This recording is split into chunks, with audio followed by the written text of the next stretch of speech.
repertoire of political commentary. Let me let you hear it in your thoughts.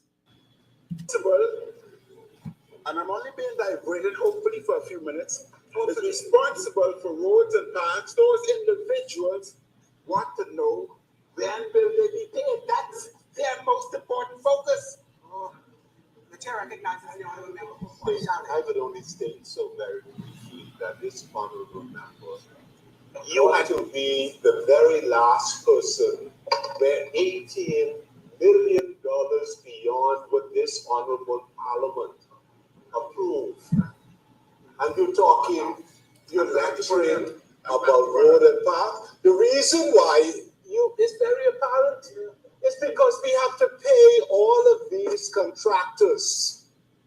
All of these contractors who, right on the eve of a general election, were given, and Madam Speaker, I know the Honorable Member of St. Barnabas has been put in such a difficult situation, but for those of us who know how the government runs, it could not have been you, sir, alone.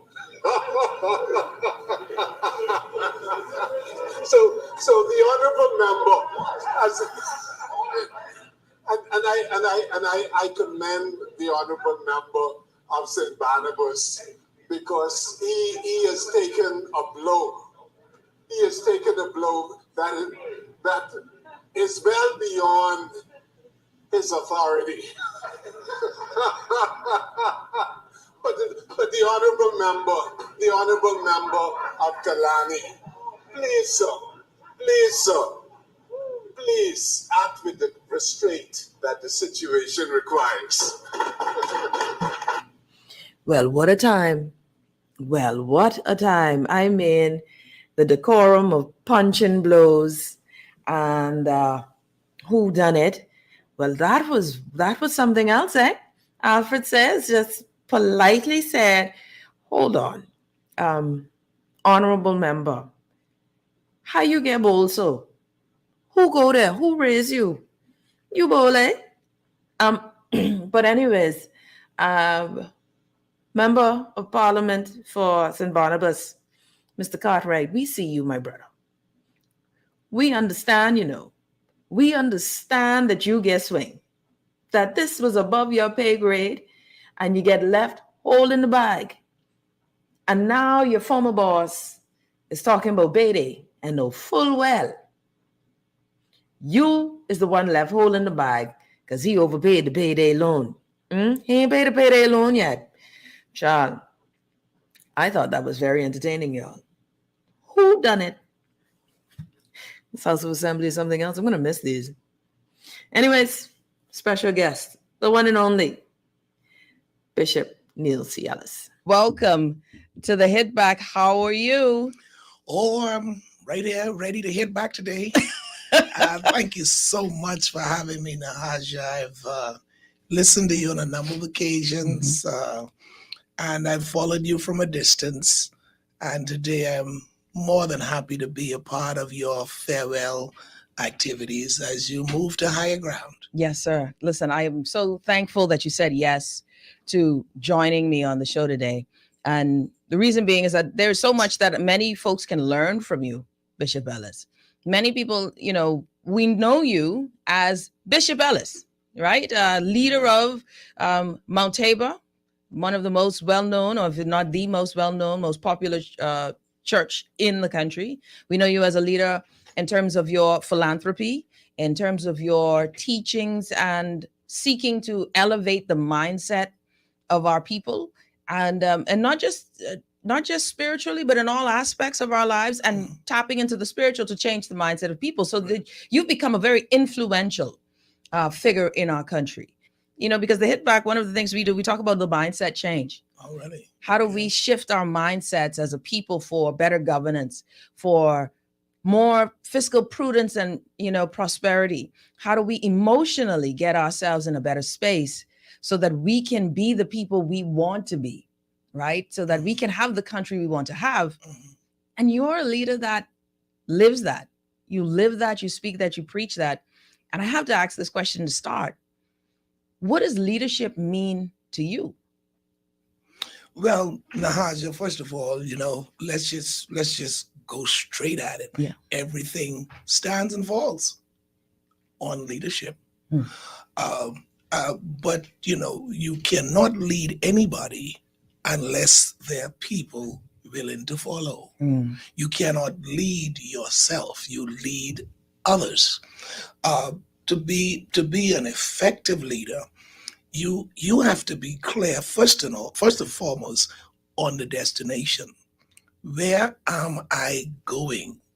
Where is it that I want to lead people to? And then you have to be skillful enough to articulate that desire to the people who you want to follow you. Mm. Because people don't follow leaders that they don't trust, and leaders who do not inspire. Mm. All right. People have to feel inspired to go after what a leader desires. You see? So leadership is very pivotal to the progressive movement and the upward mobility of a people, an organization, a congregation, a nation. And one of the disturbing things for me in our nation today is that of an absence of effective, impactful, inspiring leadership on all phases of life here in our country. Yes. And I mean, I love that you said leaders need to be trusted and inspiring. They need to be, we need to be able to trust them, and they need to be inspirational. Right. And that there is that for me as a younger person. I remember I could have said young person back in the day, Bishop. Yeah, you're still young. But young, still young. Mature young. Yeah, mature. Yeah. I'll go with that. Yeah. But that for me as a younger person, matured young adult, there has been that challenge seeking leadership that can really resonate with some of the core beliefs in the young Bahamian person, the revitalizing of energy and giving us a renewed vigor and focus that we are one people, right? That they're beyond the factions, beyond the colors, that we are one people. And I wonder, because of course there are in all of what we're trying to accomplish. The Bahamas is such a unique, and maybe not unique, but such an interesting place because there's so many moving parts, but yet many feel as if nothing moves, right? That things are happening, but they're happening outside of us. Mm-hmm. That things are happening to us and not for us. Mm-hmm. And that I believe that there's a broken spirit in the country. There's a spirit of no one cares about me, so I must care for myself. Who has time to care for the neighbor when the neighbor and I are struggling together, but nobody hears when I cry, or if they hear my cry, they say, well, pray about it, but no one can help me.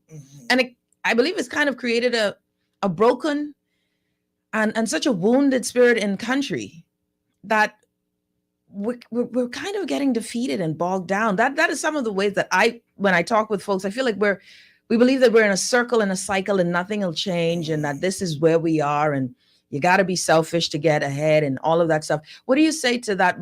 Because I believe great leadership would inspire and raise us up. But well, first of all, Nahaja, let me make an adjustment to something you said. Excellent. I do not subscribe to the view that nothing is happening. Mm-hmm. The problem I think we're facing is quite a bit is happening, but it's only happening within a small circle. There you go. You see? And we've got to find a way to break through that and to inspire our people to the point where those who are not in the circle are not sitting around waiting for someone who is in the cycle to invite them in. Mm-hmm. We got to break through. Yes. Unless you break through, you'll never get in, because people who are in a small circle will do everything they possibly can to safeguard their territory. All right. When the territory, even though I said their territory, that's from their own perspective and from their own limited, warped mindset, because it's not really theirs. It belongs to all of us. But if you don't rise up from the ashes of your trials and tribulations, you never break through that circle. Now, the framers of our nation, those who framed the Constitution, would speak otherwise to that limited circle. Yes. The writer of our national anthem would speak otherwise to that circle. The author of the national motto of the Bahamas would not agree with that. Okay, listen to what it says. Let's just take the motto: forward, upward, onward, together. Yes. All right. Forward, very simplistic, but very profound. And even though there are 4 words, it's fundamentally 2 themes: forward, upward, onward. That's movement. Movement. We all ought to be moving. Yes. But how should we be doing it? In the second fundamental theme, together. Yes. This country is not framed or designed or constructed in a way to leave others behind. All right.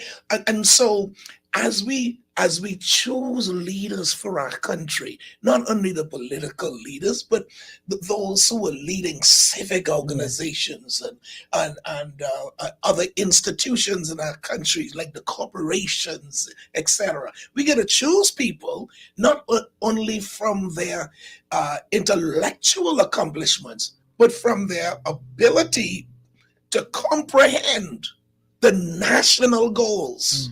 All right, let's go to the national anthem, man. Lift up your heads. That's another movement. Yes. To the rising sun, Bahamaland. March on. That's another movement. But to glory. Our bright banners waving high. See how the world marks the manner of our bearing. I'm coming to it. Pledge to excel. To excel. How? Through love. Here it is. And unity. We are supposed to be going up together. All right. And so one of my desires, Nahaja, has always been from I got into leadership. And I've been in leadership for so long. It's just, it's almost embarrassing. Because in high school, I became the founding president of the student movement. Yes. In St. John's. Wow. And then in COB, I was president of COBUS for 2 years. Wow. I've been a youth pastor. I've been a general manager. I've been a senior pastor now for 35 years. And my goal has always been to push our people forward. That's why I welcome the opportunity to serve as general manager for that eatery that once existed here called Chicken Unlimited, because people from the lower end of the spectrum were workers at our fast food institution. The cooks and the cashiers and but my goal was to get them out of there. Yes. I was always nervous when I had a slow turnover of staff. That's not really the goal of many employers. They want people to stay. I wanted people to go. I'm with you. All right, because I'm with you. I just didn't think the people that would be under my leadership should be stuck for years as a cashier. Yes. And stuck for years as a cook or a counter girl. So I have people now, Nahaja, praise the Lord, who I go and well, here's the story. Here's the story. Now, let me just warn you, there ain't a nice story. I broke the law. Okay? Let's just get over that. All right. I really didn't do it intentionally. I was on the corner of East Street and Soldier Road. That light there by the 2 gas stations. Yes. Nahaja, I just come from service Sunday afternoon, and it was a long day. I'd preached 3 times. And I just, like it, I just blanked. My mind was, and I ran the red light. I honestly didn't know. Yeah. I'm so grateful Happened to to me before. God to this day. Oh, it happened to you too? Before, yes, but my mind was. And you don't even preach. Man, listen. I just was like, Jesus, I just ran the light. I didn't even know I ran it. I ran it, yep. The only way I know I ran it was because I heard the siren on the motorcycle. Oh, well, you got caught. Yes. And thank God there was no oncoming, yes, you know. And so the guy pulled up to me, and he said, "Excuse me, sir, you ran the red light." I said, "Really?" And then I turned around. He said, "Bishop Ellis." It was one of my former cooks. Oh, wow. At Chicken Unlimited. And I remember one time I called him into my office and I said, "Son, what is it that you want to become in life?" "A policeman." I said, "Well, what's hindering you?" "Well, I don't have the qualifications to get in." Wow. And Nahaja called in a favor. Wow. This was 1986. Wow. I called in a favor. This is the young man who was getting ready to fuck me. And when I saw him, so he said, "Bishop," as I said, "Right, listen, Bishop, listen, man, you run the red light. I know what you're about. Yeah. At this stage in your life, you need a driver. Yeah. You have too much on your mind." I went and told my wife about that story. And to this day, my wife, my daughter, my son will not let me drive at night if they're in the car. That's right. All right? One of them will drive. And but it ended up in me getting a driver. And I had a driver for about 2.5 years, and I couldn't take it anymore. It was just no privacy, and I like to sing and carry on when I'm driving and all.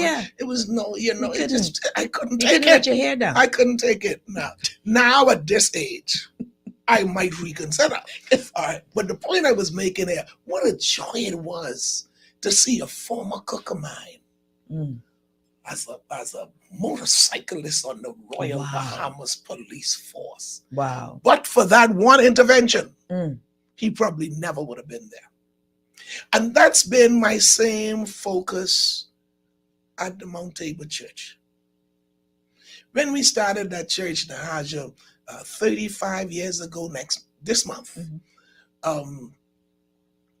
we didn't attract the titled people. We didn't attract many professional people. We attracted just a regular, ordinary, run-of-the-mill, want to go to church, feel like being inspired people. Yes. But over the years, from that core group of people and others who came in after that, we have given to this country 7 members of parliament. My God. 2 cabinet ministers, bankers, lawyers, doctors. I remember a young lady, 6 years old. We asked her one day, I was right in the service, and they were having something for children, and this girl just stood out to me. And so at the end of their production, I called her up. She was 6 years old. I said, "What is it that you want to be when you grow up?" "I want to be a doctor." I said, "Okay. You will never know how it warmed my heart." But this is 2022. How in 2024 and 2014, no, in 2014, 2015, one of them, this young lady received her white jacket. Oh my God.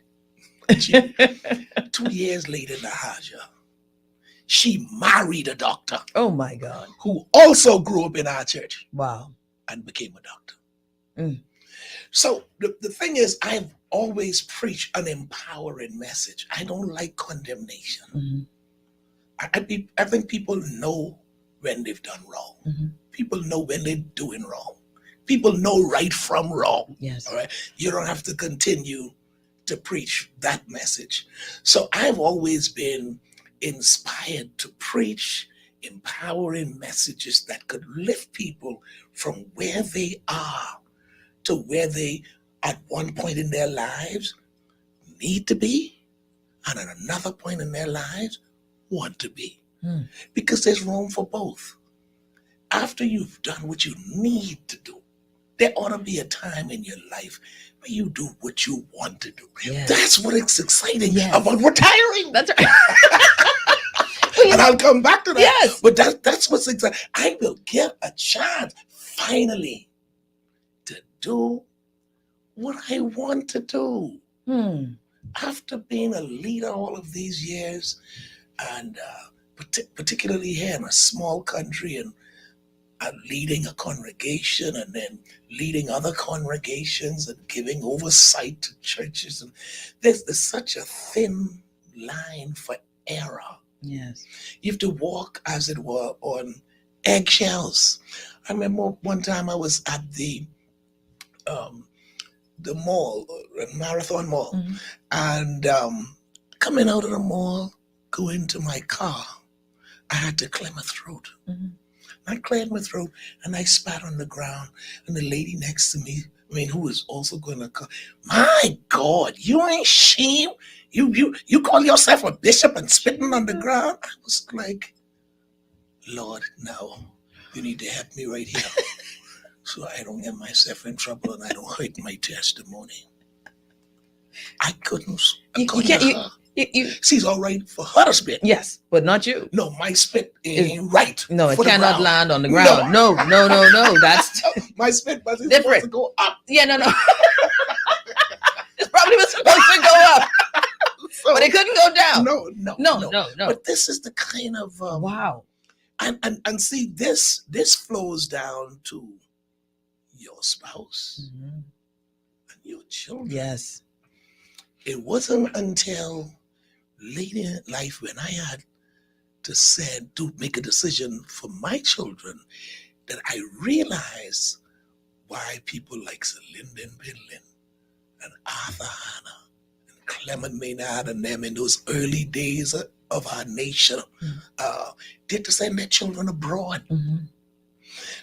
For my two children, for them to have a chance, they couldn't stay here once they reach a certain age. And ridicule. They were under so much scrutiny. Yes. They couldn't be children. Yes. And so in order to give them a chance, it had to become an expense on my budgeted item list. And it's not easy in a country like this being a leader on any level. Indeed. Yeah, and so, but yet everything stands and falls on leadership. And we're going to take a quick break because you hit on so many powerful themes, Bishop Ellis, that really are, I understand to some degree, not to the magnitude by which you speak, but to some degree that there is that level of scrutiny and wondering, how does leadership function? How do you make tough decisions? You said something at the church service, the parliamentary church service, just the other day when you mentioned that, hey, you are going to have to make some tough decisions. And when you spoke to the government and to the leaders, that just as the former administration had to make the tough decisions, and you're going to have to live on some ifs. If it works out, if these things, leadership has to make tough decisions that may be unpopular at some times and some point. How does one navigate it? And that's what I want us to talk about on the other side. Okay. How do you make those tough decisions? You're listening to the Hit Back with Nahaja Black, Guardian Radio 96.9 FM. Special thanks to Bishop Neil C Ellis. We will be back right after this. Burger King Nassau is taking spice to new heights with the new Baja Whopper and Baja Crispy Chicken Sandwiches. Enjoy your choice of a flame grilled Whopper or a crispy chicken filet topped with chipotle sauce, guacamole, jalapenos, cheese, lettuce, and tomato, all on a fresh potato bun. The new Baja sandwiches at Burger King Nassau pack plenty of flavor, and with an ice-cold Pepsi and fries or onion rings, it's the perfect way to fill your day. The Baja Whopper and Baja Crispy Chicken Sandwich are only available at Burger King Nassau, where taste is king. when I got prostate cancer, my family didn't know if I was going to live at Cancer Treatment Centers of America. Within days, I got an appointment. They presented me with treatment options, and they set up a robotic prostatectomy. When my scans came back, there are no signs of cancer. They don't see you as a number, they see you as a part of the family. I'm going on with my life. That's a real gift. Call us at Cancer Treatment Centers of America. This is Guardian Radio, 96.9 FM, Nassau, Bahamas. It's the hit back with Nahaja Black.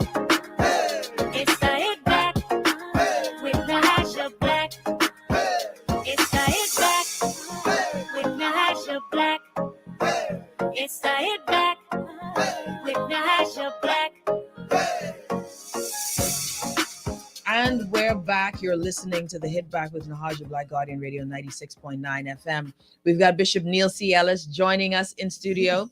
Very excited to have you, Bishop. And if you missed any part of this, don't forget, you can go online to our Facebook, YouTube channels and watch it over, listen to it again. And of course, you can go to our Guardian website and stream it from there. So excited. Thank you again, Bishop. Let's talk about leadership and decision making, right? One of the things that you've mentioned, and I love it, is that, you know, you have lived to empower others.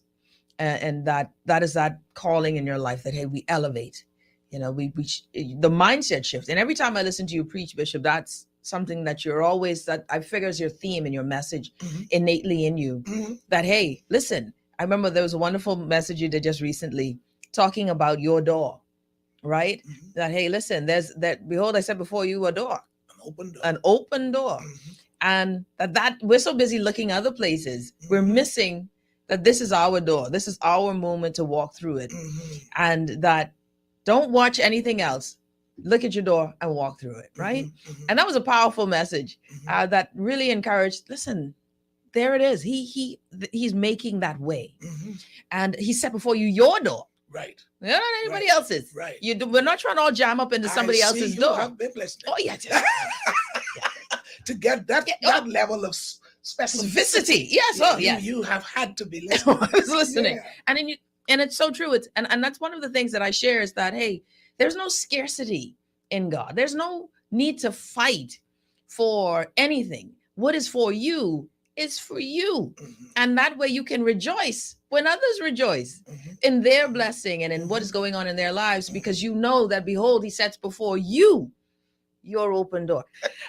And so it was just such a powerful message, as with almost all of your message. I believe that there's not a time when you've spoken and you've ministered that I haven't received a word that is to speak to me. But that last one, I remember sitting there saying, my God, Bishop, even the New Year's one, amazing. Anyways, I'm totally digressing. But to the point of leadership and tough decisions and wanting to get to that, many times, and I think that there was no season tougher than the past 6 years that we've seen in country, and leadership being made to call on to tough decisions. This administration and the prior making tough decisions, pastors making tough decisions with church and how do you minister, doctors making tough decisions. Listen, I have to show up to work, even though I might, infect or affect my family. Everyone is making these tough type of decisions, especially in leadership roles, companies adjusting and pivoting on, software or services. How does one, and especially in your space where hey, listen, when I speak, people hear it. I remember there was a controversy some point when I think at some point you were like, listen now, there's some decisions that aren't working out for the general public, and it got the ire. And you had to have known that there would be some backlash to that statement. Tell me, can you take me to that point, making that decision to say it, or was there you had no decision to say it? God said it for you. Yeah, let me tell you something, Nahaja, about preaching.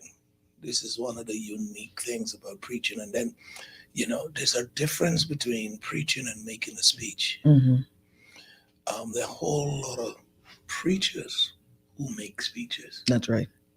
They don't preach, because preaching, A real explanation for preaching is something that comes not by might, nor by power, even intellectual power, but by the Spirit of God.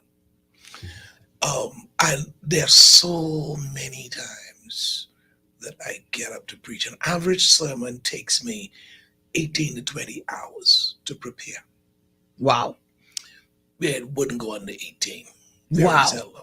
A 45, 50-minute sermon takes me about 18 hours. It could go beyond that. I've gone as high as like 29 hours. And that's not all one day or one time. No, you're right. It's just... But you see, Nahaja, there's a whole lot that goes into preparing a message, not a speech. That's it. I could do speeches in an hour. You tell me, come speak on the environment. Done. Give me an hour. You know, because I got some things in my head. I'm well read. I've read some things that come back to my mind, and all I need to do is write for 10 minutes, and I could talk for 1 hour. That's it. All right. Yes. But preaching is different from that, because on an average Sunday prior to the pandemic, I would see between our services, I would see an average of 1,800 to 2,000 people on a Sunday morning. And I'm going there with a message geared towards reaching all of these people. Housekeepers, salesmen and women, firemen, policemen, bankers, lawyers, teachers, doctors, politicians, cabinet ministers. How is one message going to reach all of them? All of them. Ain't nobody smart enough to do that. Amen. So preaching demands that once you have intellectually prepared based on your theological truths and your intellectual abilities, once you've put the remarks together, only the Holy Spirit could convert that to a sermon. Yes. So a good amount of my preparation time is spent in prayer, in meditation. And I have one basic sermon, Nahaja, after I've prepared my notes. Lord, show me whatever it is I've written that you don't want to say. Lord, show me whatever it is you want to say that I didn't write. And so that demands now a time of sitting and waiting. That's right. That's right. Waiting to hear from him. And as you build your relationship with the Lord, you can tell when he's talking to you. Yes. And he doesn't always do it with an audible voice. He'll do it by sending somebody to you and letting them send you a text or WhatsApp or calling you. And they say one thing and you say, doggone it. Okay. So I prepare Nahaja straight up until about 6:15 Sunday mornings. I'm still reviewing for my 7:15 service. At 6:15 I stop. At 6:45 I leave home. At 7:15 church starts. And at 7:45, by 7:45 I'm preaching. I am still preparing while you're singing the hymn. Still preparing. Just before me. I'm still preparing. I'm not writing or anything, but I'm listening. Lord, to thee, what hast thou to say to me? And now I said all of that to say this. Sometimes when I get up to preach, God downloads right at that moment as I'm preaching, which was one of those moments. Wow. Now, let me tell you why God would not tell me to put that on my notes. I would have been reluctant to say that. Yes. But God will make you. Once he knows you and knows your makeup, a lot of people know me from a distance, so they don't really know me. First of all, you got to get to know me to know. First of all, I'm a shy person. Yes. People don't believe that about me either. I am shy. My wife will tell you. Yes. My children will tell you. I am shy. My wife a lot of times say, when I talk, and she say, "Look at me, man. Look at me while you're talking, man." You know, I'm shy. I don't like cause trouble. Same. Oh my I God. am very compassionate. I mean, you'll be telling me your story and I'll be crying in a minute. Now, when I stand up as the voice of God, Different. all of that vanishes for that moment. Come on, Bishop. All right. And I am the vessel of God to be used how he chooses. Yes. Because the people I'm preaching to are not mine. That's right. They're his people. That's right. We're all God's people. That's right. So sometimes he'll download. And let me tell you something. I'm gonna just bring this cat right out of the bag. A lot of people have become accustomed to my style of using readers. When I preach a scripture, I use a reader. Yeah. Sometimes I have two. Let me tell you why I started doing that years ago. Because I noticed a lot of times God had started speaking more while I was preaching. He started downloading more frequently while I was preaching. So I use readers to digest what I'm hearing while I'm preaching. What? That's what is going.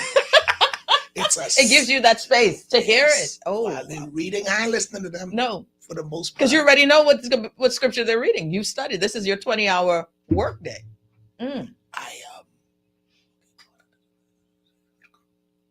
Okay. Let me tell you what God is saying. Amen. That's brilliant. Understand? Yes. So, because Nahaja, if you're gonna be relevant with the exegetical part of the Word of God, that just means going through a text. If you're gonna be relevant, if you're gonna be impactful, you cannot preach just on what you heard God said for that sermon. You got to be able, while you're preaching what he said, you got to hear what he's saying.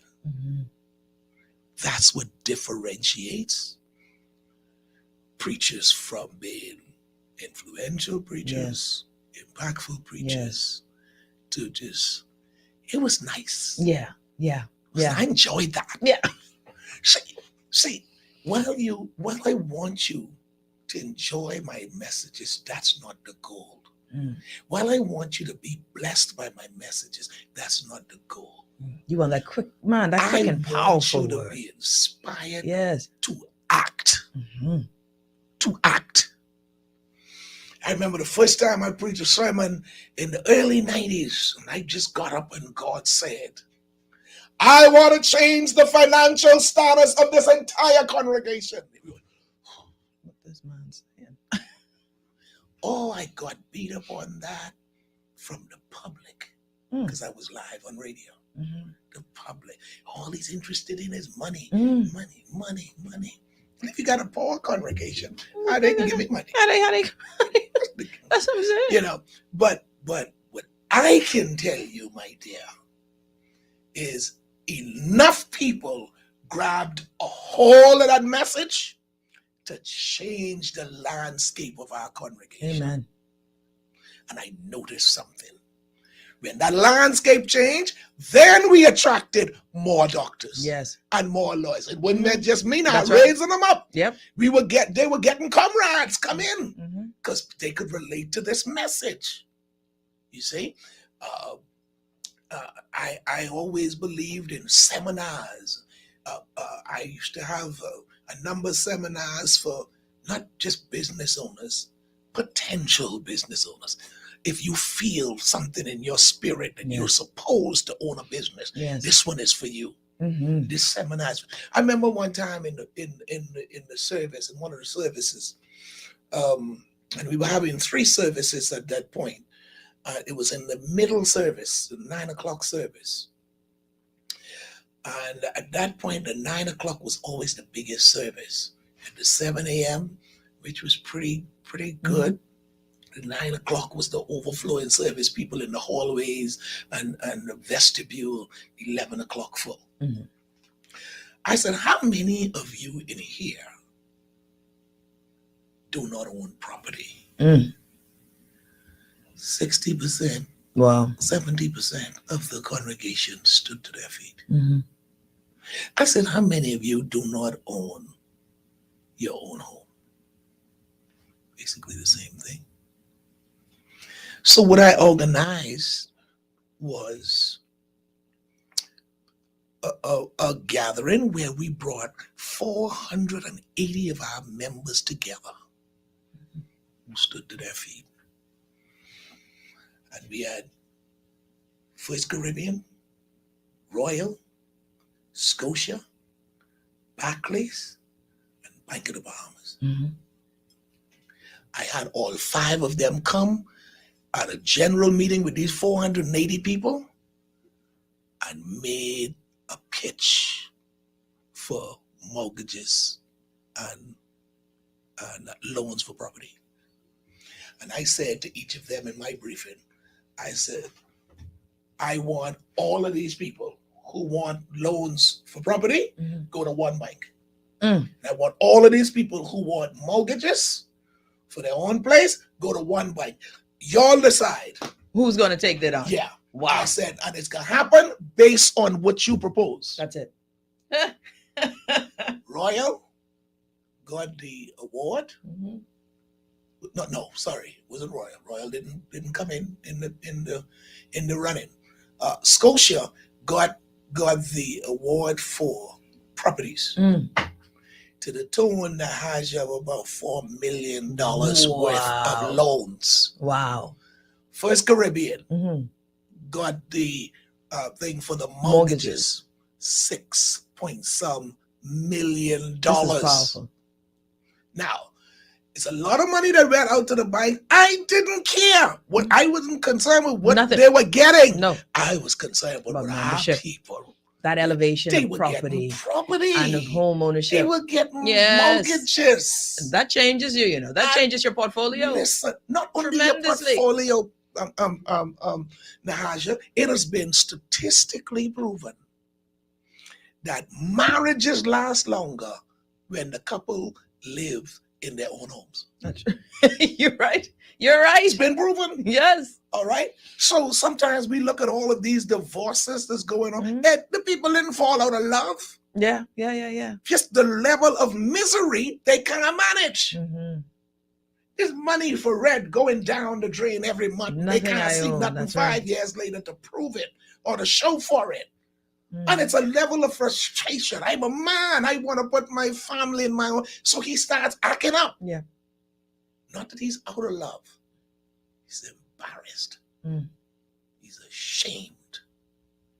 And see, from my own mindset, ministry has more to do than the soul. Deal with the soul. The soul is that part of man that never dies. That's for eternity. Okay. Well, once I get you on the mark for heaven and to have eternal life in Jesus Christ after you've transitioned from life to death. Once I get you on that journey, you and God work out your own salvation on that. Yes. Right? Your relationship with God will determine, But if I get you on the mark, you on the road, you ain't going back. No, that's you right. on the road. I can leave the part alone. Now, the next part is empowering them for life. I have them straight for afterlife. Yes. Now, what do I do with them during life? That's it. That's why the theme of my television program for the last 30 years has been walking in victory. That's right. And this ain't just come out of thin air. This is my social, theological, philosophical approach to leadership. Because I have to take the people on a journey. If I'm not taking them anywhere, I'm not leading them. I'm just standing in front of them. All right. And it got leadership was supposed to have visible tangible signs Yes. of progress with the people who following you. Mhm. You see, and so I'm back to it again. Everything stands and falls on leadership. I love this, and it's perfect. It's a perfect pause there, because we'll take a quick break. When we come back, because you said it again, again, if you're just tuning in, Bishop Neil C Ellis joining us on the show, that you come back to this theme of that. Hey, it falls and it stands and falls on leadership, and that there is that need to walk forward. Movement needs to happen, and together we need to do it. And that means now, where are we today? As a people, what should we be looking for in our leadership? What should we be demanding? You mean in the nation? In the nation, yeah. So we'll take a quick break. When we come back, more with Bishop Neil C Ellis. You're listening to the Hit Back with Nahaja Black, Guardian Radio 96.9 FM.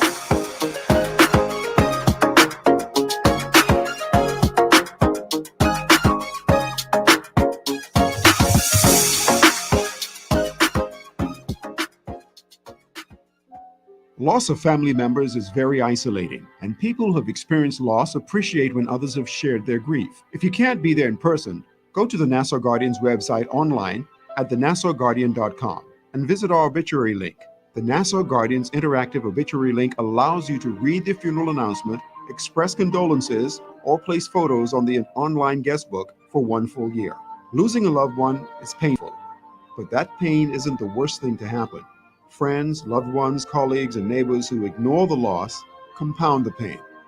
Should the bereaved family wish to place the obituary and photos on our obituary site, just contact the Guardian's funeral industry partners or the Nassau Guardian. Remember, there isn't one magic right thing to say to someone experiencing loss that will make the loss less painful or easier to bear. The Nassau Guardian's obituary link, available online at thenassauguardian.com.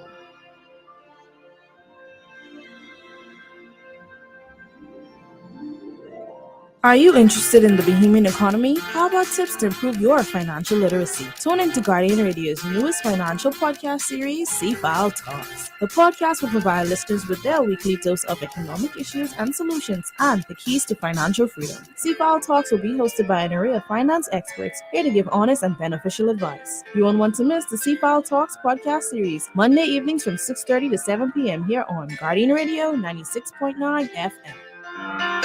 Track and field is the queen of the Olympic Games. In its 7th season, Track World with Alpheus Phillison, the only radio show in the Bahamas and one of the few in the world dedicated to our beloved sport, continues to promote the athletes, coaches, officials, leadership, and the partners who make a difference in our sport. We encourage you to tune in to Track World on Guardian Radio 96.9 FM each Tuesday evening on cable channel 969, on Guardian Radio's website www.guardiantalkradio.com, or streaming live on Facebook at 6:30 and be dazzled. Concerned about your health? Have a health question that you're curious about? Ask the doctor. The doctor is in with me, Dr. Denothra Archer Cartwright. We're talking health, wellness, and all things that pertain to the Bahamian society and the health of the nation. Tune in Tuesday nights at 7:30 p.m. to 9 p.m. The doctor is in on Guardian Radio 96.9 FM. Hi, I'm Amanda Coulson. I'm your host on the NAGB's Blank Canvas, the show in which we speak about visual culture and creative community. Blank Canvas airs every Wednesday night at 6:30 on Guardian Talk Radio 96.9. On Blank Canvas, we meet cultural practitioners from the creative community here in Nassau, Bahamas, and also internationally. Bahamians from all around the world doing amazing things in the cultural scene. Tune in to NAGB's Blank Canvas to hear about what's happening at your institution and around the Bahamas. Every Wednesday night at 6:30 on Guardian Talk Radio 96.9.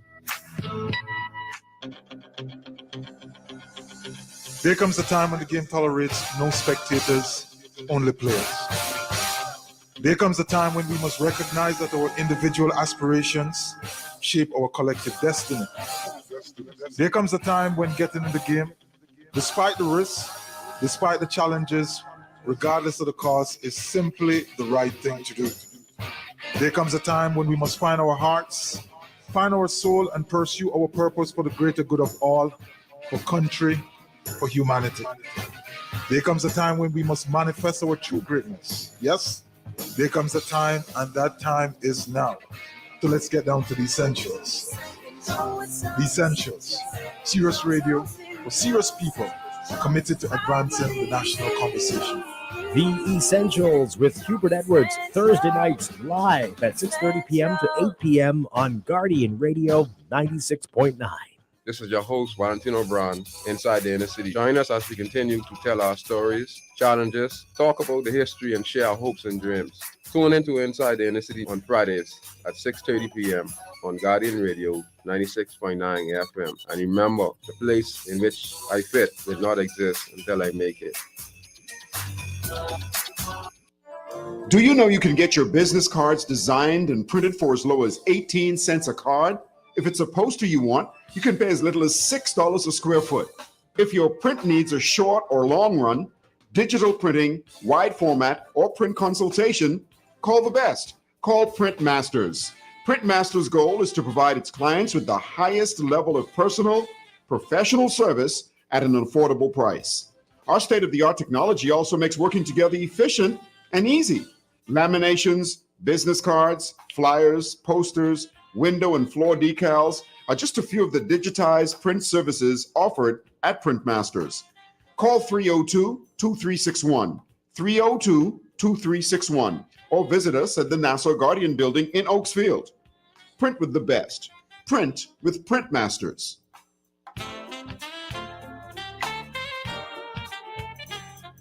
This is Guardian Radio 96.9 FM, Nassau, Bahamas.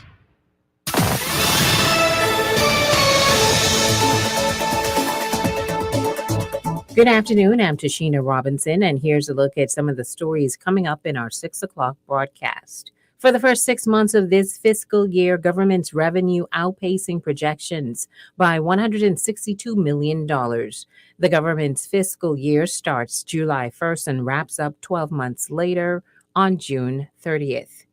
Convicted murderer Lynette Charlton died today, hours before her sentencing hearing. Supreme Court Justice Janine Weish Gomez was due to sentence the 48-year-old for the murder of her lover, Wayne Seymour. However, before her court appearance, Charlton died in the trauma room at the Princess Margaret Hospital. An all-woman jury unanimously convicted Charlton of the murder back on November 17, 2021. The Rotary Club of Southeast Nassau rolling out the red carpet for students of Columbus Primary, its adopted school. This morning, students were celebrated and presented with bags of school supplies as they returned to the classroom for the first time this school year. And the prayers of a single mother answered today. Rotary gifted the woman with a new home in West End, Grand Bahama. That wraps up your Guardian Network news headlines at this hour. I'm Tashina Robinson. Stay tuned. AP News is up next.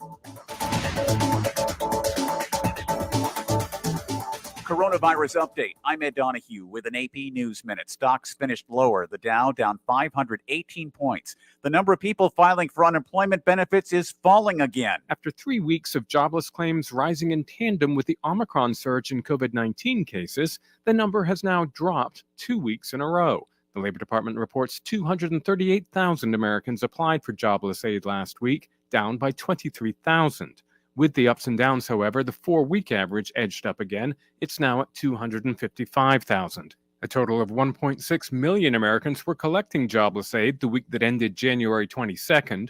Earlier this week, the Labor Department reported employers had posted 10.9 million jobs on the last day of December, far higher than pre-pandemic levels. Ben Thomas, Washington. The Biden administration announced people with Medicare will be able to get free over-the-counter tests much more easily, up to 8 free tests per month, starting in early spring. I'm Ed Donahue. This is Guardian Radio 96.9 FM, Nassau, Bahamas. It's the hit back with Nahaja Black. It's the hit back with Nahaja Black. It's the hit back with Nahaja Black. It's the hit back with Nahaja Black. And we're back. You're listening to the Hit Back with Nahaja, Black Guardian Radio 96.9 FM. Very excited to have Bishop Ellis joining us on the show today. Okay, Bishop, first of all, thank you so much again for saying yes to this interview. Just for you, girl. Just for you. And a lot of what you've shared is just so wonderful. And we'll get into it and we'll talk a bit more about it. Right. But I wanted to ask you, in terms of expectations of leadership, right? Because I do believe that for many of us, almost all of us, I do believe we seek to follow. And the reason we seek to follow is because we're looking, for me, like for instance, I love mentorship. I love being mentored. I watch people from afar. They don't know that they are a mentor to me. And then sometime later, God will allow me to meet them in person. I feel like that's my whole life, right? For example, I never thought in a million years I'd get a chance to meet you, but I've been following you from afar for years, right? And for many, tell me your mother used to attend church at one point. Yes. So she would have brought you along. Mm-hmm. Oh, yeah. Trust me, I got stories. Okay. So it's definitely one where I stand in awe of God with just that, where he would just do things full circle and allow those persons that I've seen from afar, learned and gleaned from, to meet them. And I've yet to be disappointed, and in meeting these people in person. But there's an expectation with leadership. And you mentioned there's a lot of scrutiny that comes with it. But as a people, because I ask sometimes, what do we want as a nation? I always ask, sometimes I feel we're a bit schizophrenic. 1 minute we ask for this thing. When it happens, we don't want it anymore. And I think we're grown more cynical, more, pessimistic when it comes to, especially in our nation, political leadership, that we don't see that any good could come from anyone and that it's all for naught. So we've become very despondent and somewhat not disengaged, because people are still tuning in, but not believing. Right. And for good reason, I believe. That's the case. But what should we as a people, as Bahamians, expect from leadership? What should we be looking for and demanding? Well, let me say, first of all, what I think they have been doing. Then I'll talk about what I think they should be doing. Got it. There's a reason why, Nahaja, the Bahamian electorate have changed governments every election for the last 5 elections. There's a reason for that. And let me just say, man, I believe it has very little to do with the leader of the nation at the time. Very little. Let's just put it out there on the table. You would really be telling an untruth if you say, because I'm taking Sir Lyndon, the father of the nation, out of this equation here. Yes. But you won't be telling the truth if you say the Right Honorable Hubert Ingram didn't do good for this country. That's true. Very true. You would not be telling the truth, man. Very true. All right. You cannot be telling the truth if you say that of Perry Christie. Very true. And even though Dr. Minnis has only had 1 term, you can't say that there's nothing good he did. That's true. Very true. That they would be untruths. Why did the Bahamian people change them? Bam, bam, bam, bam, bam. You 1 time in, you 1 time out. You 1 time come back, you 1 time gone again. Yes. That's Mr. Ingram and Mr. Christie. Mr. Minnis, he's in and out. Don't look like he's set up in a way where he coming back. That's right. Right? But you never know in politics. Okay? Now, here's what I think is the problem, Nahaja. With all the good they did, people weren't feeling it. They're hearing about it, but it ain't affecting change for them. That's right. And it was too many of them. It was too many people who didn't feel the change. Whatever was going on in the country, and all these wonderful public policies and all these investors coming and all of this being built, and that the average Bahamian said, and? Yes. What about me? What that got to do with me? Mm-hmm. Okay, so what the people have been looking for is this one 4-letter word. Help. H-E-L-P. Hello? Will somebody please help me? I'm drowning down here. Yes. Yes. The needle in my life ain't moving. I hear what you all saying. I see all the fanfare. I read what's happening on social media and all. I hear it. But what the heck that got to do with me? Because I still can't meet these bills at the end of the month. Mm-hmm. So what they've been looking for is a deliverer. Mm. And what I want to say to your audience today, Nahaja, I know you're looking for one, but you'll never find a deliverer in mere mortal man. That's it. That's it. You won't find one. Now, so I won't just leave it at they need help. Okay, so what should they be looking for? At this stage in the development of our nation, and based on all that's going on around the world, I'm not even at the pandemic yet. What's going on around the world? We don't need someone who's wearing a special color. That's right. That's not what you need. Mm-hmm. One of the things that has affected us as a people is this tribalistic view that we've developed in the country. Yes. If you're not supporting the same group I'm supporting, when we get in power, we should bury you.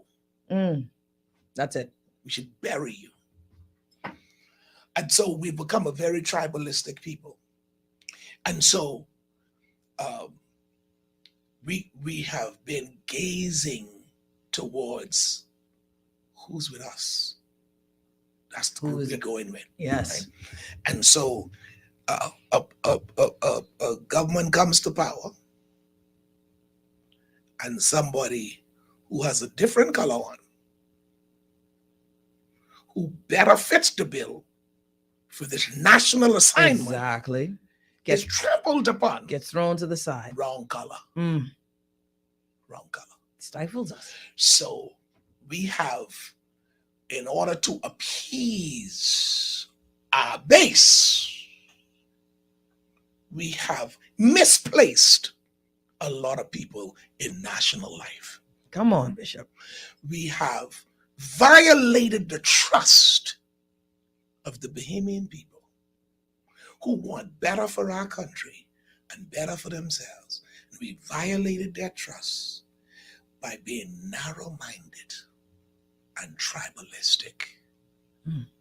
And so we have now slapped in the face the author of the national motto, forward, onward, upward, together.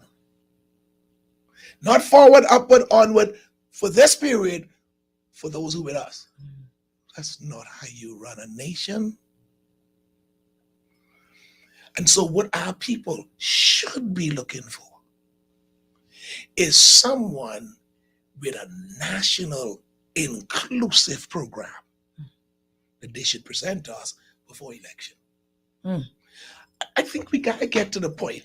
Now, once you take over an administration, there's some key offices that you should be free to put your own people there. Understood. I mean, every administration has to do it. I mean, they do it in the United States everywhere. But we can do that with boards too. I mean, I understand the chairperson, understand the deputy sometimes, with the boards. Entire board. The old board is red or the whole board is yellow. No. There's no green on it. No. How we get like this? How? This is why, Nahaja, third parties can't move because they're afraid. If they can take their risk with this color because they feel we may win, right? But they know this one ain't gonna win. No, so they can't move because what we can get, ostracized. Nothing with our PhDs Mm-hmm. and with our masters. We ain't get nothing. Wrong color.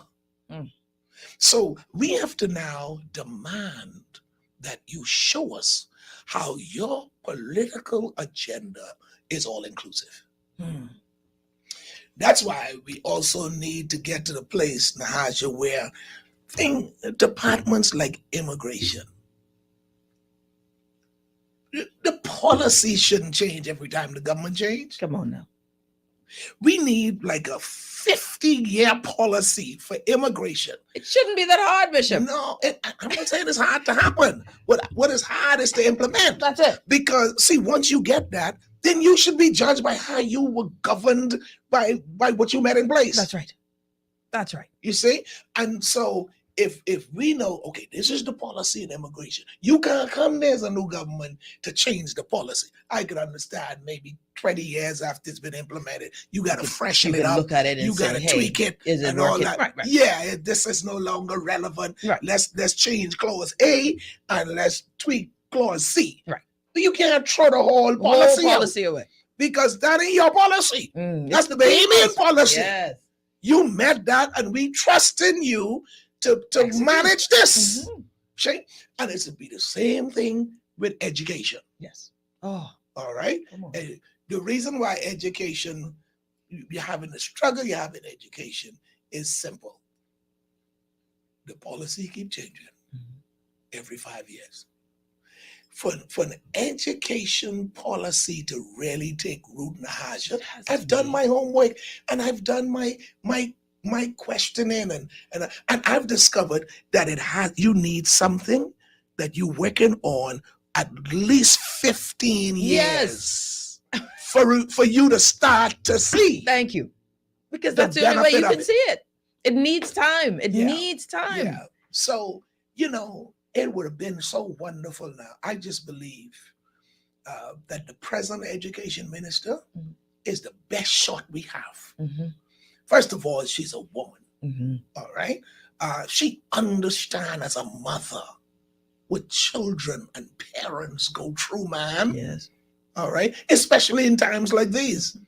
All right. And then she comes from the inner city where people are struggling and they're the ones at the lowest, and they're the ones that the education system is failing. The most by far. Okay. So it would have been wonderful if Honorable Glennis Martin would have come in to her tenure as the minister with a set policy that she now just have to drive. And I think we'd be flying in education in the next 10 years. Yes. All right. But she's spending time between creating the policy, managing this pandemic, and dealing with the union. I mean, when you can do some work. So the Bahamian people have to, in my view, now start to demand a platform that is all inclusive because the Constitution says so. That's what we should be about. The national motto says that's what we should be about. The national anthem says that's what we should be about. Our whole background, pre-independence says that's what we should be about. We took care of one another. We knew our neighbors. It wasn't no problem to go borrow something if you run short from the house next door. Because next month they come in. We were so together. We covered. Oh, we covered one another, man. Yeah. But now everything is out there. Everything. We are not together. And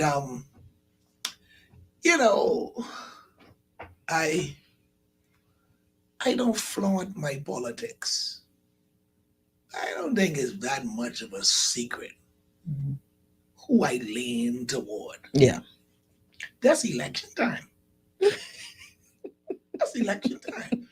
But not only am I a pastor, I'm a person. Mhm. And I have the fundamental right to choose Mhm. who I want to support. But that does not mean you as a public figure flaunt that and deal with it to the point where you offend others. Tell you what I mean. So there are some people who think I'm a supporter of this particular party. I remember one time I was to an event at our church, and it was in the middle of it wasn't a campaign yet, but we know elections were going to be called anytime soon. And so I went to the event in a tie that was the color of another party that they didn't think I supported. Okay. And I made people walk in. What happened, Bishop? You switch, hey? Just for a tie. I mean, I've seen this. This is ridiculous. You to me. switch. I said switch one. look at what color tie you got. Listen, chap. Boy. Listen. You know, the Nahaja, I promise you, that's the last thing that crossed my mind. But why would we think this that? tie went good with what I was wearing. Bishop, I put on a blouse, one of my favorite colors. And all of a sudden, I was a whole party. I'm like, this is what we do? Yeah. Is this what we do? That's what we come to. Is this how simplistic we make this decision on what color you're making? Yeah. We're wearing? This is just very disappointing to me. Yeah. It's very disappointing. Yeah. So we've got a lot to do. We've got a lot. I told people, you know, your tie. I could never be a politician in our country because I wouldn't make it. No. First and foremost, I ain't buying you nothing on Mother's Day. You go buy your mother something. I can buy my mother something. That's what we just Why should I, as the member of parliament for this constituency, have to buy everybody and go carry roses and stuff to everybody? That's your mother. That don't make much sense. Waste of time and energy. I wouldn't make it. I can get fired from the first Mother's Day. You're voting out a scripted. You vote one term. So, you know, but that's what we have made. Yes. Political representation out to be. We brought it down to its most common denominator, and that is insufficient. Even doing things is not sufficient, and that's because we've relegated our nation and our leadership to the things that they can give us in the tangible sense, and very much a myopic sense. Once you take care of me, right? And it's not the me, it's the we. How do we? Because I truly believe, Bishop, that if you're well, then my security is better, right? People who live behind gates and walls, you're not safe. Because if the community of the country is struggling fiscally, then they could get over your gate and your wall. So it cannot be where we are selfishly, oh, well, I'm good. Because that I'm good doesn't help us as a collective. Yeah. Because their need will become your issue. Yeah. And how do we prosper? And so when for me, that it is so important, the unity of growth. Yeah. That's why Nahaja, I believed, Sir Lyndon Pinlin lasted so long. He had an amazing capacity, even in his public pronouncements, particularly when he's making speeches at conventions, etc. You got your radio on. And for little Susie in Georgetown, Exuma, and the little Johnny in Nicholstown, Andros. And that's for all of we. You see? He had this inclusive message.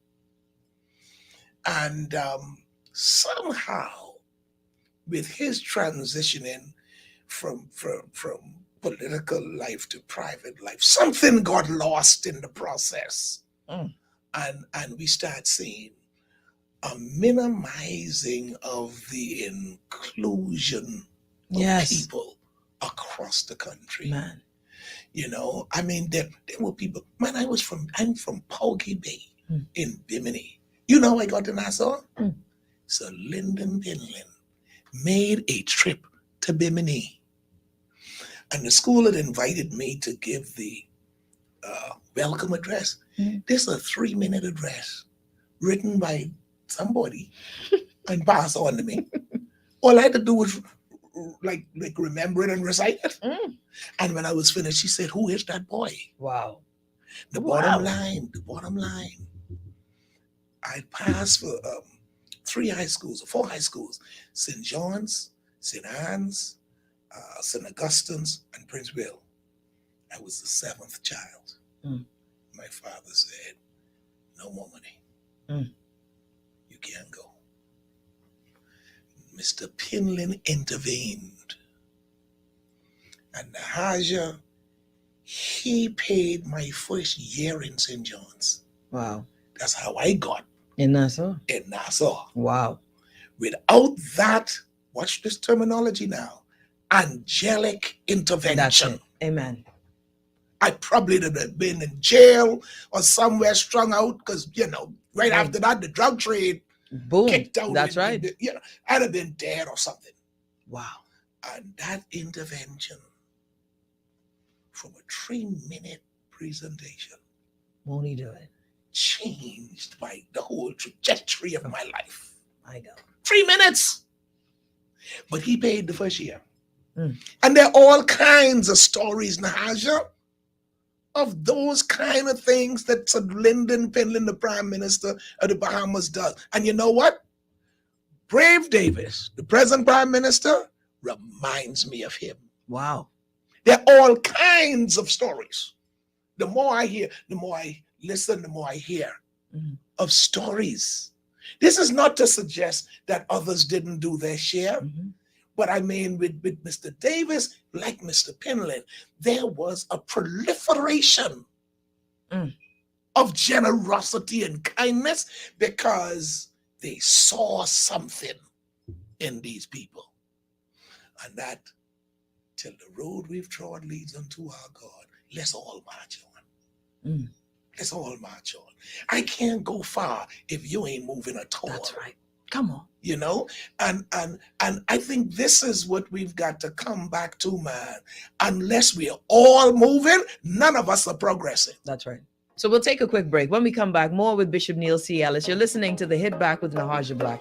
Guardian Radio 96.9 FM. Tired of banks forcing you to use technology to bank the way they want you to? Your convenience is important. So no matter what your banking needs, Commonwealth Bank's friendly staff are always available in branch for that personal one-on-one service. But when you choose technology, our online and mobile banking app offers you state-of-the-art functionality. The choice is yours. Commonwealth Bank. Bank the way you want.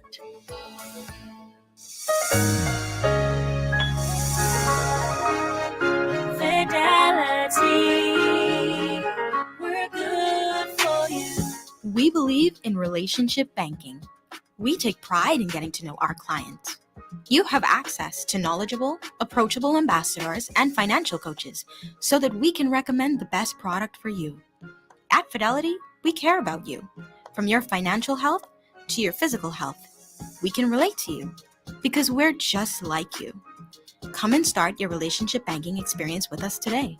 Visit us online at fidelitygroup.com. Visit any of our branches in Nassau or Grand Bahama, or phone 356-7764 in Nassau, or 352-6676 for Freeport. Fidelity. We're good for you. When I had got prostate cancer, my family didn't know if I was going to live. At Cancer Treatment Centers of America, within days, I got an appointment.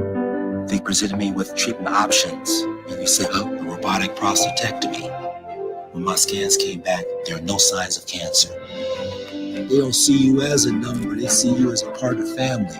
I'm going on with my life. That's a real gift. Call us at Cancer Treatment Centers of America. It's the Hit Back with Nahaja Black.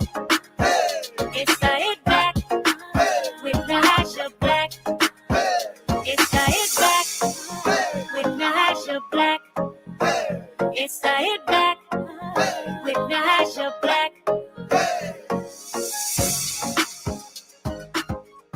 And we're back. You're listening to the Hit Back with Nahaja, Black Guardian Radio 96.9 FM. Special guest, none other than Bishop Neil C Ellis in studio with us. So excited that he's with us today, as usual. All right, Bishop. You know, one of the things that is going on that is understood, and I don't know, we're still adjusting to it, is that Bishop Ellis has decided to step down. That Bishop Ellis will no longer be the senior pastor at Mount Tabor. And that is still something where I think many are trying to digest that. What does that look like? How does that work? You know, where will Bishop be? Yeah. Tell us a bit about that plan and what happened and what are we. Well, first of all, Nahaja, my whole ministry has been a God-led ministry. I never wanted ministry. I never wanted to pastor. Oh, wow. I promise you. I was happy in business. I was. I know I had a call to preach in my life, and my pastor, Dr. Earl Francis at the time, had made that clear to me after I'd had an open-eyed vision experience. And he interpreted that to me, and I was called to preach. And so I prepared myself to an extent that I could do while I was working. And I was licensed to preach. And then some years later, I became the assistant pastor at New Covenant. So this was the best of both worlds. I was working, making money, and I had an opportunity to do ministry. I never had pastoring on my mind. And then I had another experience. One day I went to bed and I had a dream. And in the dream, there's a chapter in the book of Judges that came to me in the dream. Go ye up to Mount Tabor and take with you 10,000 men. Oh, I woke up. Then my wife said to me that morning, baby, I had a strange dream. Do you know that's the text she saw in the dream? What? So in talking to our pastor again, Dr. Earl, he made it clear to me that that's what the Lord wanted me to do. I said, no, man, Dr. Earl, he ain't want me to do. I ain't no pastor, man, you know. But eventually, I submitted. And because it wasn't what I wanted to do, because I didn't feel qualified to do it in terms of the academics and the theological training and preparation, etc., I had to lean and depend on God. Yes. Every step of the way. And in that process, my relationship grew so tremendously with the Lord to the place where I was scared to do anything without hearing from Him. Yes. You know? And that theme carried through my my ministerial and pastoral tenure. And I remember in 2000, in the year 2000, think there was such an explosion in the church, numerically, spiritually. It was to the place where I would be preaching stuff, and then I'd ask myself at the end of the sermon, where did that come from? So I ain't that deep, you know. Who said that? You know, and I see people making all these decisions based on these things that are coming out of my mouth and stuff. And I was like, hey, whoa, hold up a little bit. And then I'm here and I get these 3 services and I can't control the crowd. And I said to the church, I got to get away for a month. Talk to the Lord to see what to do next. Because I was lost. I didn't know what else to do. And I was having a great time, but I didn't know what my next move was now with all that's going on. And that started sabbaticals. By the time I came off the sabbatical, and it happened the same week, my sabbatical started the same week of 9/11. Wow. That's why I'll never forget it. Yes. And because I was going on sabbatical, my wife was also making a trip for that first week, and I was going to preach in New York. And and then start the sabbatical in Atlanta 2 days later. And so my wife had gone to New York that Sunday night, and I left from LA to go to New York Monday morning to meet her in New York. And we were on our way to New York, and I had to turn back. So my wife was actually caught in New York during 9/11. Oh. For me to get her out of New York 4 days later, I had to coordinate with some of my colleagues in Baltimore and North Carolina. Wow. That's scary. To kind of go and pick her up.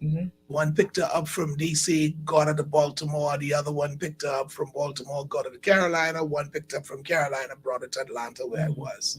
All right. Now, I said all of that to say this. Ever since that day, I've been doing sabbaticals every year, 8 to 10 days. On my sabbatical in 2012, the Lord spoke to me and said, I want you to give the church 10 more years. Wow. That didn't really sit well with me because I started doing the math. I would only be 62. Yeah, you're a young man. And Patrice and I had talked about talking to the church at 65 about stepping down. Right? This is 62. That's 3 years early just from talking with the church. That's right. And but to make sure I didn't disobey him, the very first time I saw the congregation after sabbatical, I told them what the Lord said. Wow. And so we've been for the last 9 years preparing for my departure. In the last 3 years, we've been very focused on transition and succession planning.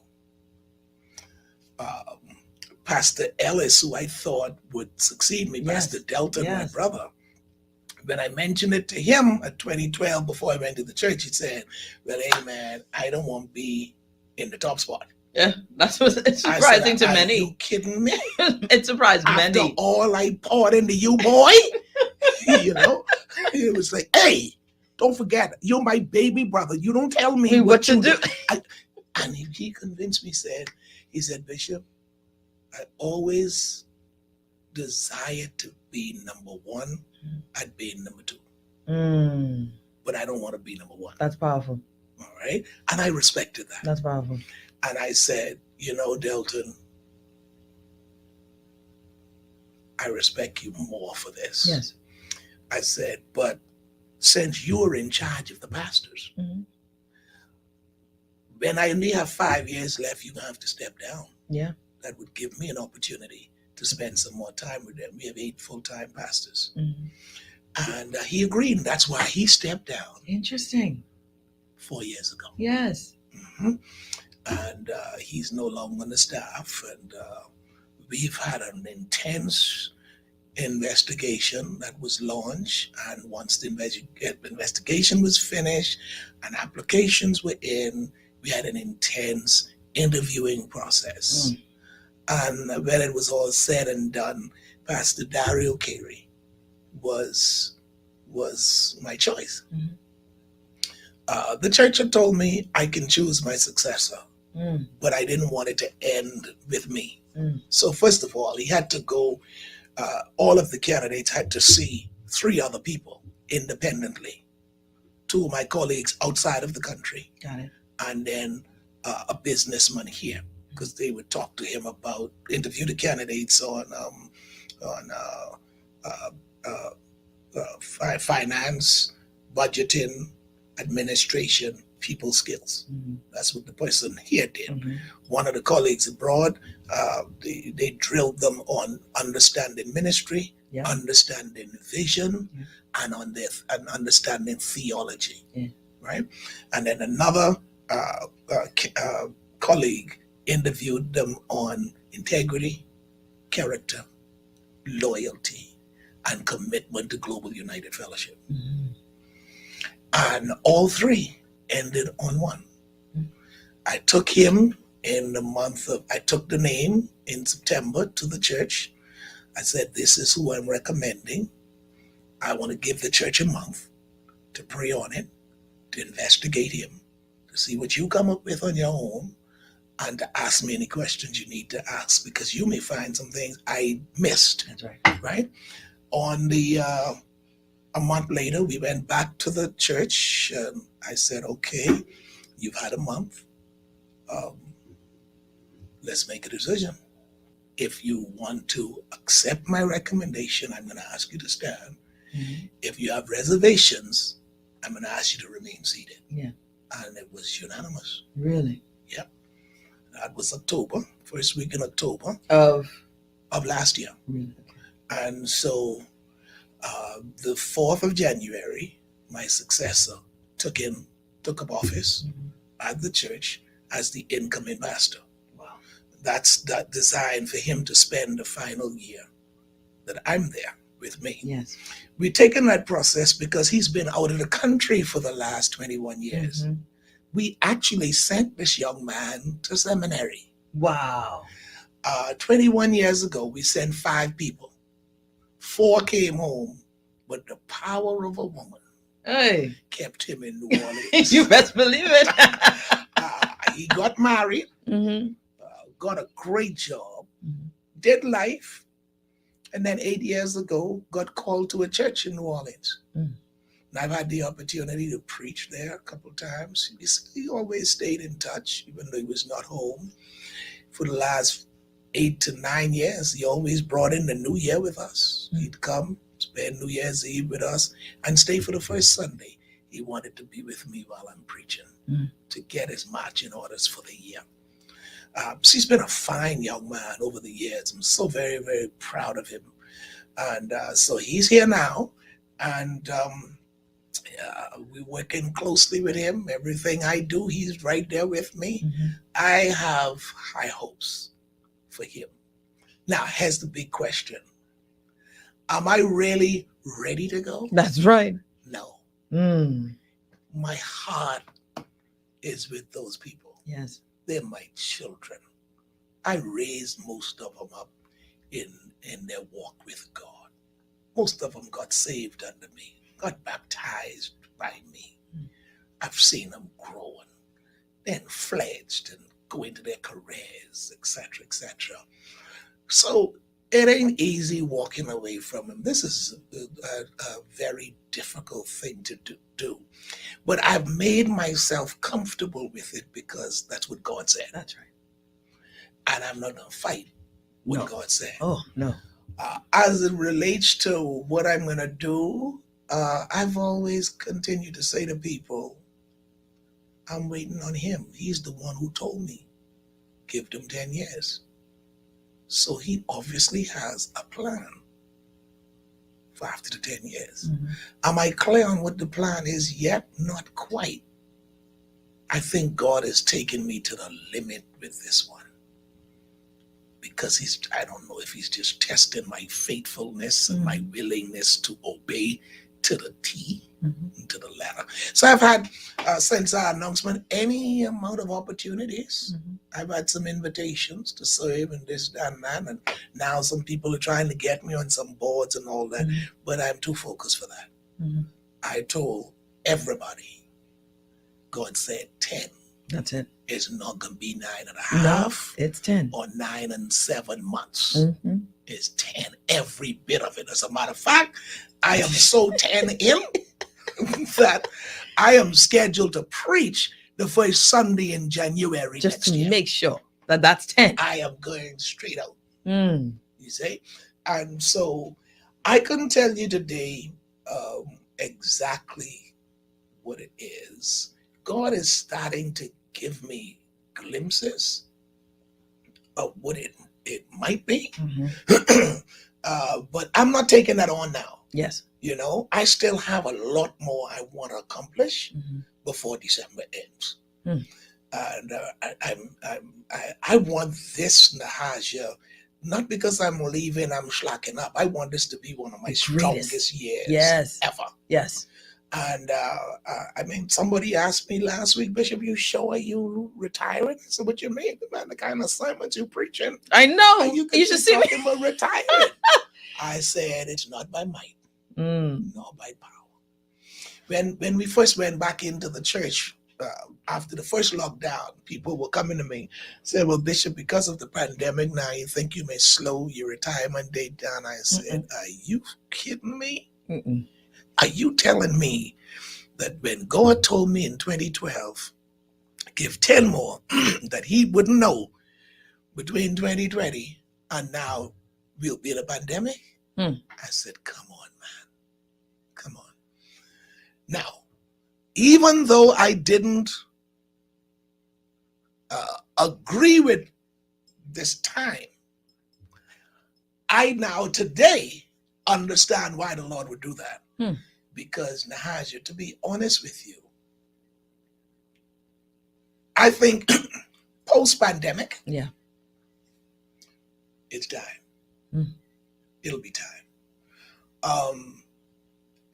I think at this point in ministry, based on where the world is, I think our church needs more than what I can offer.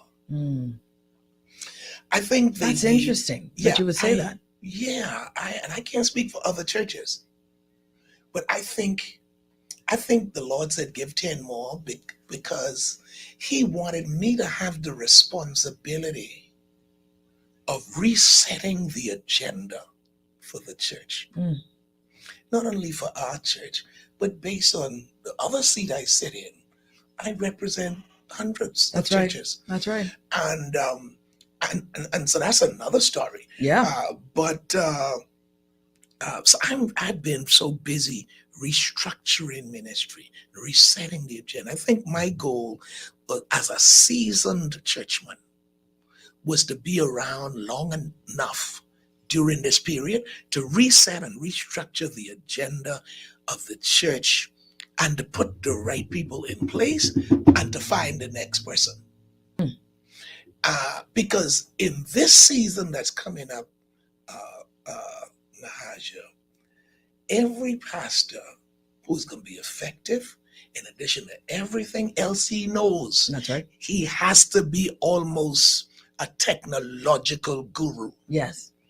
Because the season has changed. We are the emphasis is gonna be less and less on the amount of people in the house. And the emphasis is really gonna be who you're preaching to online. I preach on average live on Sunday mornings to about 23 to 24,000 people every Sunday morning live. They're not the people who getting it later. They're not the television people. That's right. Live. And I'm seeing, because of social distancing, I'm seeing less than 1,000 people in church, in the building. Yes. All right. And so in this season, in addition, people have not been able to hug for so long. I don't even know if hugging can be in style anymore when we come back to church. I miss hugging. You see? I miss the hugs. So Nahaja, what I'm doing now is not me. This is not my style of ministry. I'm a hugger. I'm a people's person.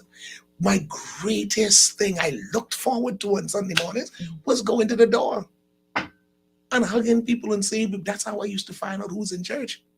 Because when you got this crowd of people there, you can't really zero in on people and pay attention to your message and all that. But at the door, you see these people. Hey, Bishop.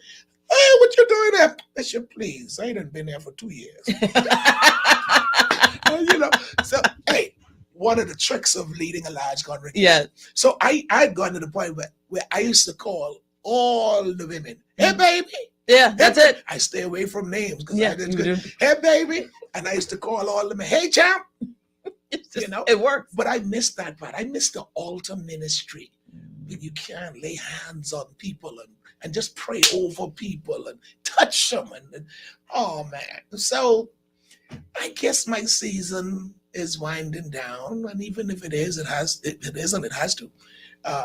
Because God said 10, and in December, that's it. It'll be 10. This is powerful. And so almost everything I do now is, well, this is my last. Yeah, your last hurrah. But you know what, Nahaja? You know what what the joy behind it is,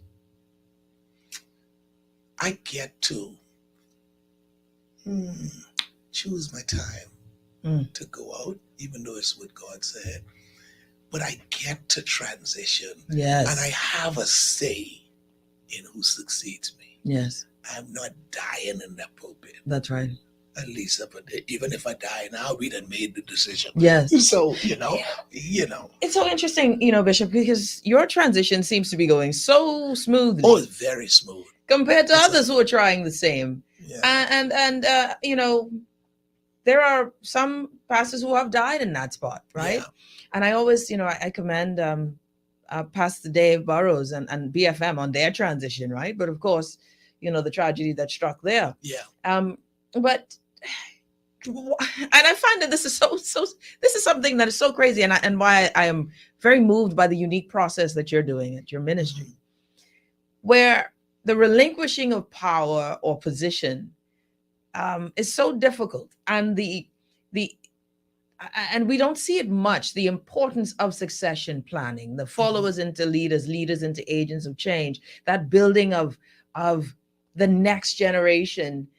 We want it. We talk a good game. We want this sort of zest and zeal behind us. But when it's time to go, we don't want to let it go. And how is it?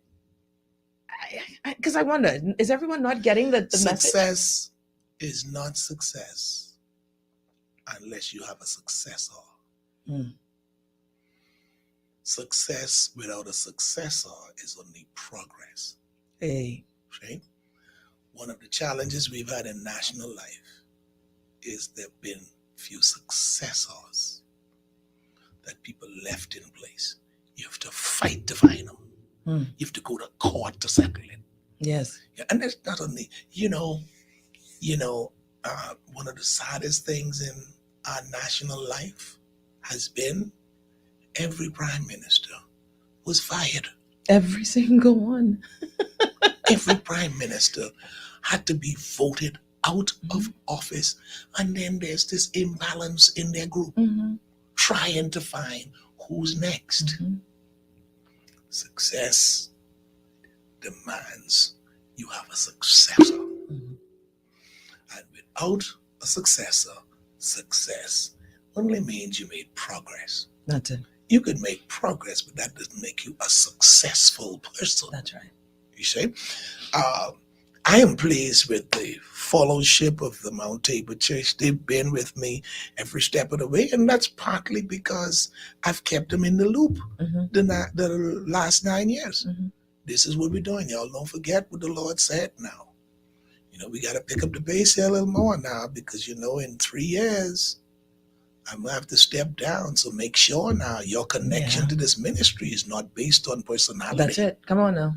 Because if that's what it is, that means when I retire, you're gone. And we don't want that. That doesn't mean that we've done it right. If that would mean, Nahaja, I wasn't building a ministry. That's right. I was building a fan club. Come on now. And I told them, I said, the worst you could do to insult me is treat me like I've been building a fan club. Oh, Bishop going, I ain't staying if he ain't here. Come on. Yeah. The church got to be bigger than that. The God we serve always knows who's next. And if he placed it in my spirit to give 10 more years, that means he had plans for Carrie and he has some plans for me. I think he wants me to get Carrie settled in before he really reveals to me. Yes. What his plans what are. my plans. Yeah. And I really believe the level of my plans is going to be based on my commitment to get Carrie solid and in place. That's it. So I Obedience. made it very clear that, hey, I am, son, I'm right here for you. I'm going to do everything I can to make sure you start strong and you have the platform in place to do extremely well. So I'm looking forward to him becoming my pastor. My God. I can't wait to see it. Now I have to give him love offering. Man, listen.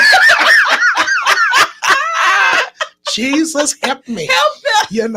But this is the changing scenes of life. And there's always That's what we go exciting, through. right, Yeah. Bishop, that God he knows all. And Yeah. you said it so eloquently at the beginning that he puts you in a space where you can only lean on him. Yeah. And there's moments of imposter syndrome Yeah. where you're like, but God, I don't qualify for this space. Yeah. But he says that he Yeah. uses the foolish things of the world to That's confound the wise. Well, he sure did it with me. Well, he sure does it with I me all the would- time. How I get here? All the time, You Bishop. know? I live that. How in the world? How in the world am I sitting before Bishop Ellis? What qualifies me for this conversation? Making me feel like somebody. But this is what I deal with every day because Bishop, I know where I come from. My friends and I. You ain't beat Bogey Beat. No, listen, man. Listen. Miami Street Elizabeth. What my point is that, my family, we come from. My mother's a single mother of 6. My mother did everything she could to get us in a home. So her children, she would tell the story of being a housekeeper in the hotel. But she said, you know what? I don't want my kids to ever have to go through what I went through, not moving. And it wasn't until I was 5, and I'm the youngest of them all, that we had a house. And those things where she put her strength in it, to just get one thing, knowing that we don't roll in those circles. We don't roll in circles, right? Yeah. We don't. All we have is our family. We're a very family-centric group, right? Because that's all we lean on. You need help? I'm here. When I need help, you're there. That's what we do. But look at this though. A family of 6, single parent home, just your mother. Look how she educated you. Housekeeper, man. Man, see, Nahaja, they the kind of story that make me understand the scripture. Now unto him who's able to do what, Ellis? Exceedingly and abundantly, above and beyond what you could think about. And see, they the kind of things that make me preach. Make me preach, because then I look at moonlight from Poggy Bay to Mount Tabor to Global to being on the radio live for an hour and a half and no phone calls to answer. you just have the pleasure of talking. Yes. Man, just the story of Mount Tabor. I don't belong in Nassau. I ain't from here. I was brought here. And he allowed me to build something that has helped thousands. That church is planted 3 housing subdivisions, 180 homes between the 3. That's 3 families living in it, real people living in them. Yes. And so I've had a good run. I have no regrets. I have had a great time pastoring the Mount Tabor Church, but even all good things must come. To everything, there's a season and a time for every purpose under the heaven. Amen. My time must come.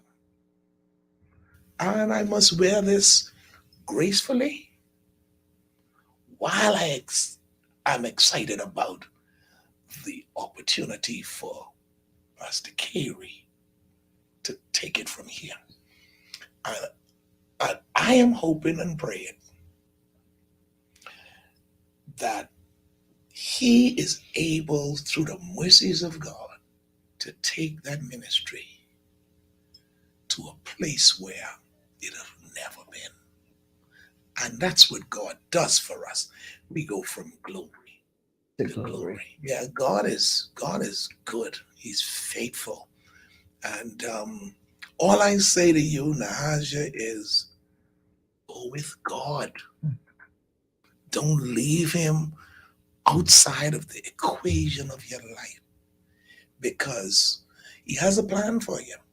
And his plan for your life does not include evil, but he's given to you a future and a hope. My real desire is to see you at the end of your tenure return to your country to give national leadership to our country. Wow. That's my heart's desire. I may be in my 70s. Bishop, on my way to my 80s. But I believe it's in your future. And that's not even a prophecy. To me, that's just an announcement to the public. An announcement in the scope of godly things is higher than a prophecy. Prophecy, you're only saying what you see. An announcement is I may be dead and gone, but you remind the public. This is on record. I told you in your final days on radio here, I may be dead and gone. Because one of these days, we all leaving. I ain't just leaving Mount Tabor. One of these days, I will be in the departure lounge of this world. And I'll have to, like my mother would say, stick my sword in the sands of time and study war no more. Oh, but I'll be at home. Yes. Because to be absent from this body is to be present. I'm not afraid of death. Death and the thought of it excites me. Because as a Christian believer, this is what we work for. We work to leave, to retire, to depart. Because after the toils of this life are over, there's a rest that's reserved for the righteous. And what a glorious day it's gonna be. Hey, mother, I'm coming to see you one of these days. My papa, who was one of my greatest inspirators. We can all get together one day. And when I get up there, if I get there before you, I'll tell St. Peter, make sure I put my mansion close to Nahaja. Oh, I already put my request. So we can be neighbors. I'm Tashina Robinson with your Guardian Network News at 6. Thanks for tuning in. A mid-year report on the government's fiscal performance showing signs of economic recovery. Minister of Economic Affairs Michael Halkitis says the outlook is promising. Jasmine Brown reports. Halkitis says one of the biggest takeaways from the report is that revenue is way up. Preliminary estimates for the first 6 months, revenues have outpaced projections by approximately $162 million. Revenue collections totaled $1.137 billion, an increase of $465 million over the same period in the year prior. Halkitis credited the increase in revenue to the rebounding of the economy and an increase in stopover arrivals and hotel occupancy rates. When it comes to expense,